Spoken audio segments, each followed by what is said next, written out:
Como habíamos dicho, Masinisa, el rey de Numidia, tenía una caballería magnífica y había ayudado a los romanos a luchar contra los cartagineses. Tanto él como sus hijos estaban muertos ya para entonces, y su reino había quedado dividido entre sus 3 nietos, Yugurta, Yempsal y Adherbal. El primero de ellos, Yugurta, era intrépido y cruel, y era bien conocido por ser uno de los mejores jinetes de todo el país. No estaba satisfecho compartiendo Numidia, por lo que comenzó a planear cómo apoderarse de las partes de sus hermanastros. Comenzó por asesinar a Yempsal, y luego continuó asediando a Adherbal en su capital. En su desesperación, el rey asediado envió mensajeros a los romanos implorándoles que acudieran a ayudarle. Pero Yugurta se enteró de la petición y también él envió un mensajero ante el Senado. Los nobles romanos estaban tan ávidos de riquezas que estaban dispuestos a hacer lo que fuera para conseguir más. Yugurta lo sabía, por lo que le dijo a su mensajero que fuera dando ricos presentes a todos aquellos con los que se reuniera. El hombre obedeció. Los senadores romanos aceptaron los sobornos, por lo que negaron cruelmente la ayuda a Adherbal, que no tardó en caer en manos de Yugurta. En lugar de simplemente arrebatarle el reino a su primo, Yugurta lo metió en prisión y lo torturó de la forma más terrible e inhumana hasta que murió. Aunque los romanos habían sido tan ruines de aceptar los sobornos, sin embargo se sintieron indignados al enterarse de lo cruel que había sido Yugurta, por lo que lo convocaron en Roma para defenderse por el asesinato de su primo. Yugurta acudió, hizo ver que estaba muy arrepentido por lo que había hecho, fingió el debido luto y en secreto dio tantos regalos a los senadores que no quedaba ninguno que fuera a condenarlo. Y es que, incluso en medio de la pantomima, ya estaba planeando un nuevo crimen. Antes de irse de Roma, envió un asesino para acabar con su último pariente. Entonces, mientras salía de la ciudad eterna, como los romanos llamaban orgullosamente su ciudad, se dice que gritó con desdén: «Ciudad venal, te venderías a cualquiera que tuviera el suficiente dinero para comprarte». Cuando Yugurta llegó a casa, toda su fingida aflicción y arrepentimiento se desvanecieron. Sentía tanto desprecio por los romanos, que habían aceptado sus regalos, que ya no creía necesario seguir siendo su amigo, y poco después les declaró la guerra. La guerra entre Yugurta y Roma se luchó en África y duró varios años.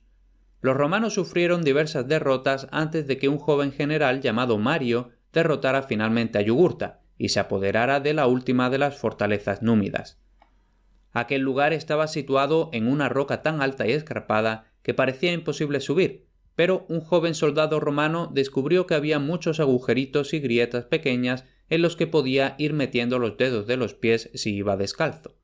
Aprovechando aquello, lideró a un grupo de romanos hasta la fortaleza y se apoderó de ella mientras la guarnición dormía.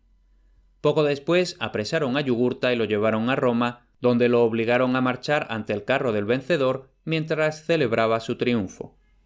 Tras la ceremonia lo arrojaron desnudo a una prisión llena de humedades donde murió a los 6 días sin que nadie le hubiera ofrecido pan o agua. Como él no se había apiadado de nadie, nadie se apiadó de él. Mario, el vencedor de Yugurta, había sido honrado con un magnífico triunfo a su regreso a Roma, y fue una de las personas más importantes de su época.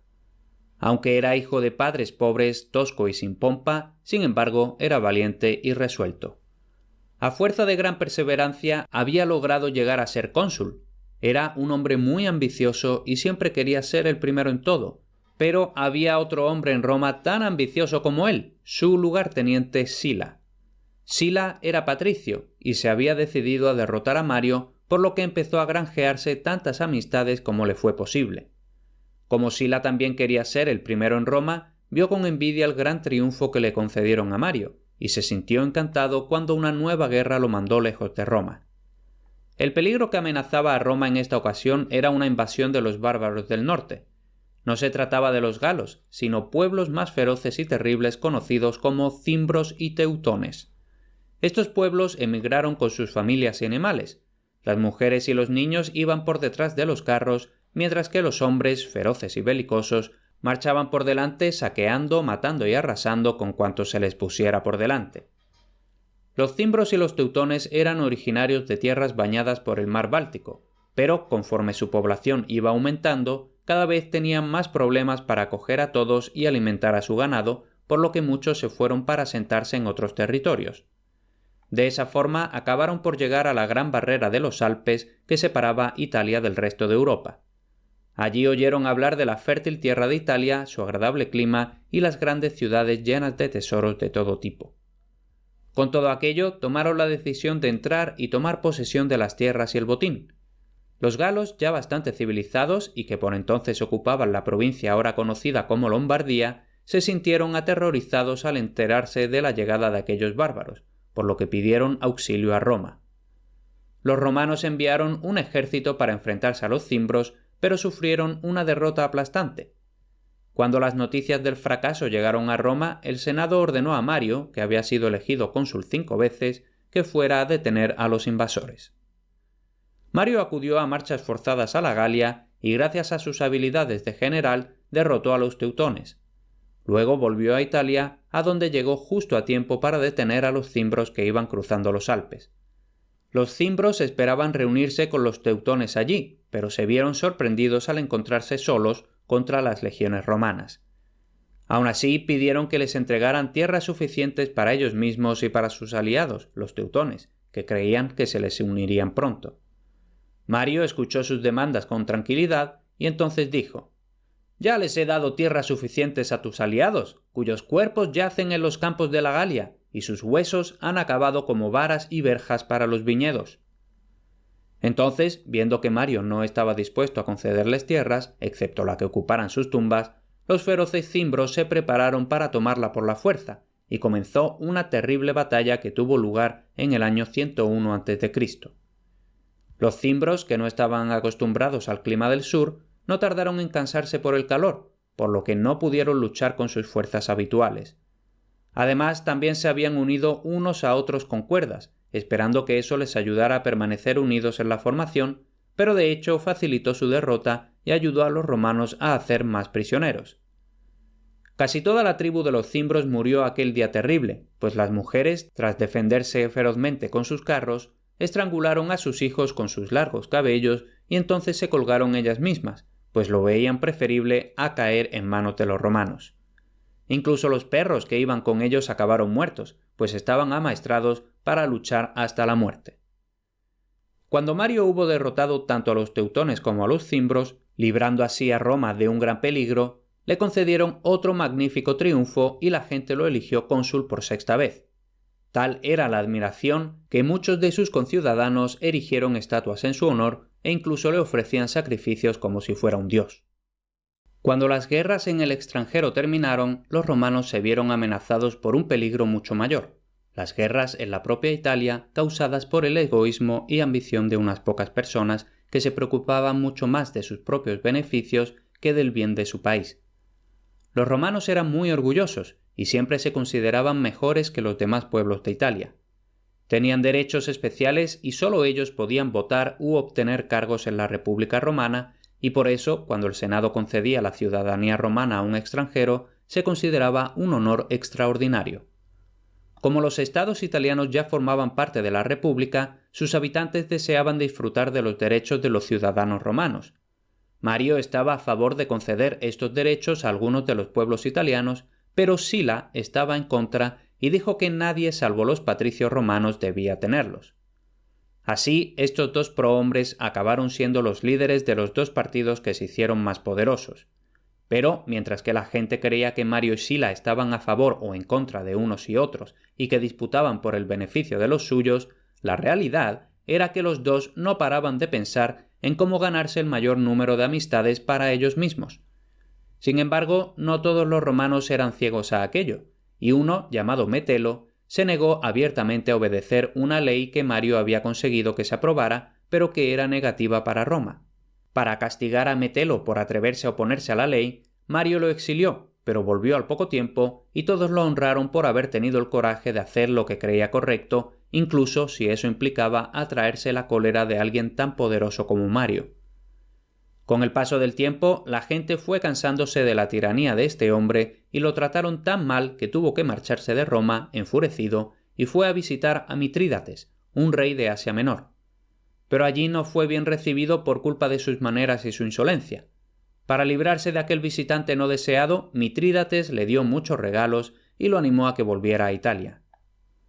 De vuelta en Roma una vez más, Mario se unió a su antiguo partido y trató de volver a hacerse el líder.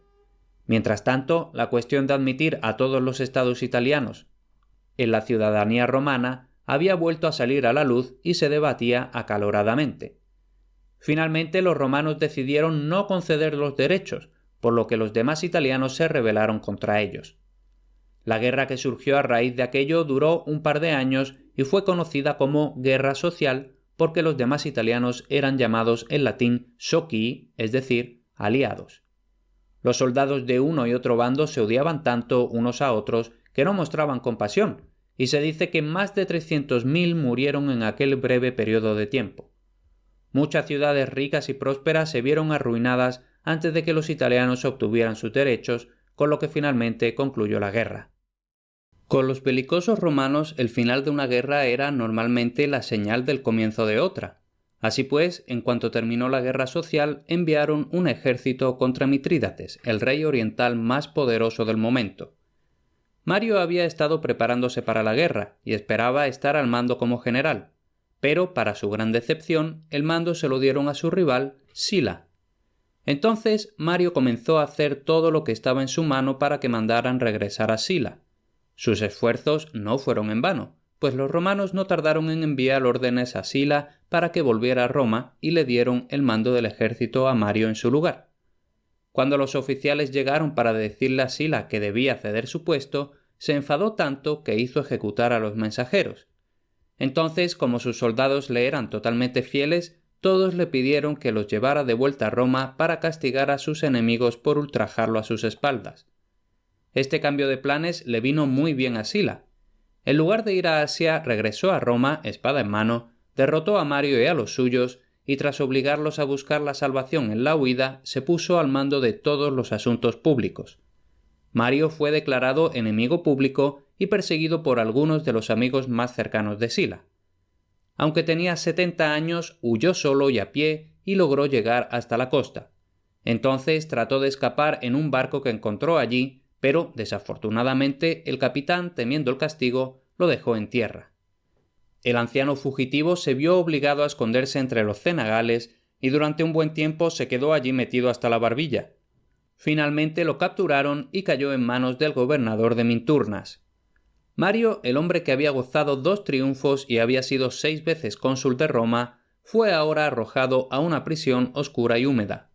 Enviaron a un esclavo, uno de los derrotados cimbros, a su celda para cortarle la cabeza. Pero, cuando entró, el prisionero se levantó orgullosamente y le preguntó si se atrevía a ponerle la mano encima a Mario. Aterrado por el cadavérico y feroz anciano, el esclavo huyó, dejando la puerta de la celda abierta.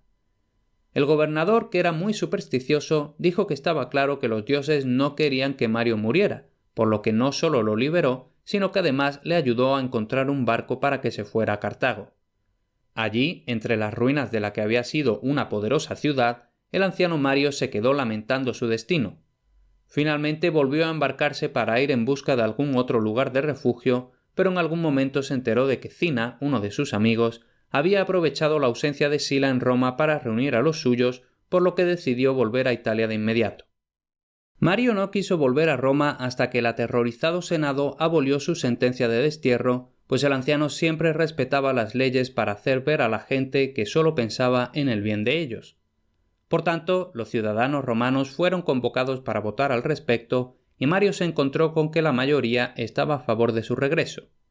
Entró en Roma, tan poderoso como siempre, y celebró su regreso ordenando la muerte de todos los que habían sido sus enemigos.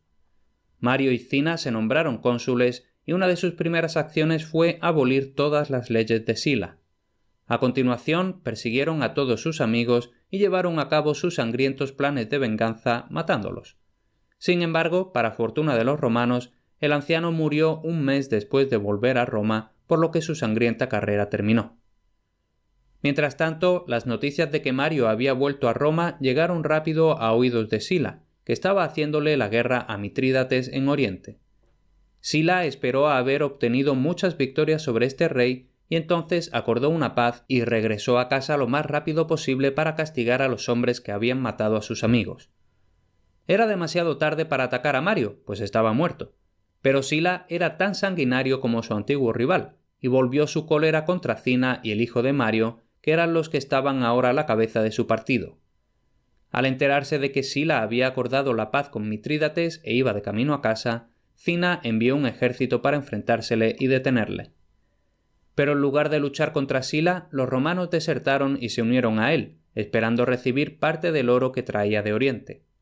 Gracias a su aumento de fuerzas y a la ayuda de Pompeyo, que reunió un ejército en Italia, Sila obtuvo diversas victorias y finalmente marchó a Roma a la cabeza de sus tropas.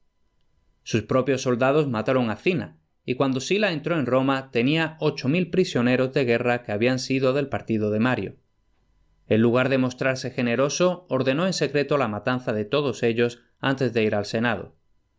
Los gritos y gemidos de los hombres al ser aniquilados podían oírse claramente desde el Senado. Los senadores palidecieron y se quedaron aterrorizados y no se atrevieron a oponerse a Sila, y solo se estremecieron cuando dijo: «No voy a perdonar a ningún hombre que haya levantado sus armas contra mí». Entonces, durante muchos días se redactaron largas listas con los nombres de los ciudadanos que Sila quería ejecutar. Estas listas se colocaban en lugares públicos y se hizo una proclamación ofreciendo una recompensa por la muerte de cada hombre cuyos nombres estuvieran en las listas, y también había amenazas de muerte a cualquiera, incluso los familiares, que les ofreciera protección. Entre las guerras civiles entre los partidarios de Mario y Sila y estas listas de proscripciones, perdieron la vida más de 150.000 ciudadanos romanos. Sila, para evitar que cualquier otro se hiciera con el poder sobre los romanos, obligó a que le nombraran dictador perpetuo. Pero, tras gobernar un breve periodo de tiempo tiránicamente, de repente cedió su poder y se retiró al campo, donde pasaba sus días y sus noches en todo tipo de juergas. Poco después se vio sorprendido por una horrorosa y desagradable enfermedad que no podía curarse. Murió en un terrible ataque de cólera sin sentido tras dar órdenes para su propio funeral y la construcción de una magnífica tumba en el campo de Marte, sobre la que se escribió el siguiente epitafio que él mismo había compuesto: «Soy Sila el afortunado, que a lo largo de mi vida he sobrepasado tanto a amigos como a enemigos, a los primeros mediante el bien y a los segundos mediante el mal». Pero, aunque Sila se autoproclamaba jactanciosamente el afortunado, realmente nunca fue feliz, porque pensaba más en sí mismo que en su país y sus conciudadanos.